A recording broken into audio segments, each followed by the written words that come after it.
தாய்மானவர் ஜோதிடம் இன்றைய ராசி பலன் 8/10/2025 புதன்கிழமை. மேசராசி எதிர்பார்த்த பணிகளில் தாமதம், உடன் பிறந்தவர் ஆதரவு. ரிஷபராசி கணவன் மனைவி அனுசரித்து செல்லுதல், உத்தியோகத்தில் தடைகள். மிதுன ராசி புதிய தொழில் சார்ந்த எண்ணங்கள், திறமைகளை வெளிப்படுத்த வாய்ப்பு. கடகராசி வியாபார இடமாற்று எண்ணங்கள், உடல் ஆரோக்கிய பிரச்சனைகள் குறையும். சிம்ம ராசி உடன் பிறந்தவர்கள் ஒத்துழைப்பு, பெரிய மனிதர்கள் சந்திப்பில் ஆதாயம். கன்னி ராசி பயனற்ற விவாதங்களை தவிர்ப்பது, கடன் விஷயங்களில் சிந்தித்து முடிவெடுத்தல். துலாம் ராசி சுப காரியங்களில் கலந்து கொள்வது, முயற்சியில் இருந்து தாமதங்கள் விலகும். விருச்சிக ராசி எதிர்பாராத வரவுகள், நினைத்த காரியங்கள் நிறைவேறும்.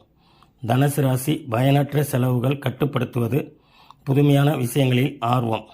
மகர ராசி நண்பர்கள் வழியில் மகிழ்ச்சி, தனிப்பட்ட விஷயங்களில் கவனம் தேவை. கும்பராசி வெளிவட்டத்தில் செல்வாக்கு, வியாபாரத்தில் போட்டிகள் குறையும். மீன ராசி குடும்பத்தில் இருந்த பொறுப்புகள் உயரும், வியாபாரத்தின் உதவிகள் சாதகம். மேலும் இதுபோன்ற ஜோதிட பதிவுகளை பார்த்து பயன்பெற நமது அஸ்ட்ரோ தனதர்மா யூடியூப் டிவியை கண்டு பயன்பெறவும். நன்றி.